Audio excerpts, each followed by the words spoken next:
I think it was a combination of all of those things. I think mainly it was the passion of the Indian fans. As a cricketer I love cricket. I love the game of cricket, and I'll try and help anyone I possibly can, no matter what country they're from, whether it's a young spinner, a captain, whoever wants to help or a talk or a chat, I'm happy to do that. To go back to India and see the passion they have and the love the Indian fans have for the game of cricket, that's what I really enjoy.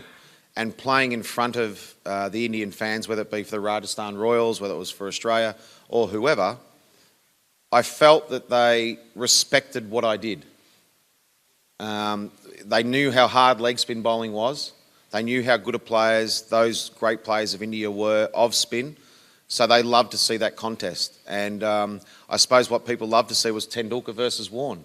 Unfortunately, Tendulkar smashed me all the time, which I suppose the Indian fans loved more often than not, because I remember, I think it was it the 98 series, the first time we ever played, after that first test I was talking about 7 or 8 years later, when we were both at the top of our games before I got injured. But the first innings, I remember the whole build-up was Tendulkar versus Warne, what's going to happen this time, blah, blah, blah.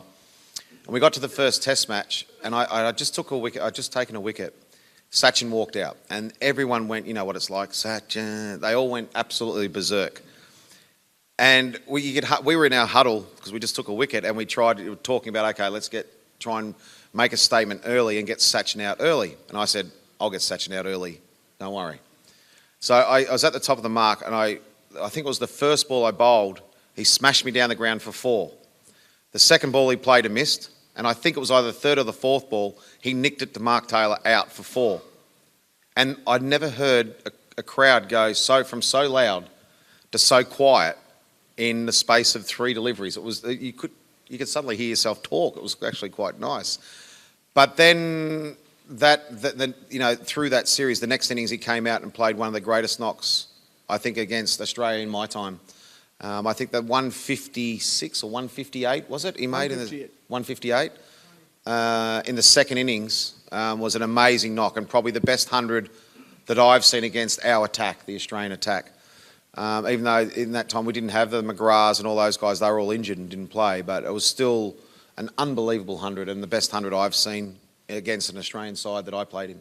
In that sense, would you say that the Indian batsmen are perhaps the best in the world that you've seen against spin because they use their feet? Out of all the players that you've played, you've come to this country. I wouldn't mind bowling to the Indian team now. I think really? the Indian team now is a lot different to the Indian team when you'd look at Ganguly, Tendulkar, Dravid, Laxman, Sehwag. You back those 5 up against the current 5. I'd fancy my chances against the current 5. Virat Kohli might be an issue. He's a wonderful player and the best batsman in the world, in my opinion.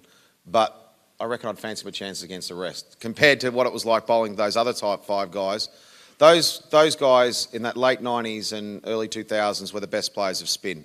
The current Indian side, I don't believe, are the best players of spin anymore. There's better players of spin around. They're still very good players, but they're not as good as those 5 guys were playing spin bowling.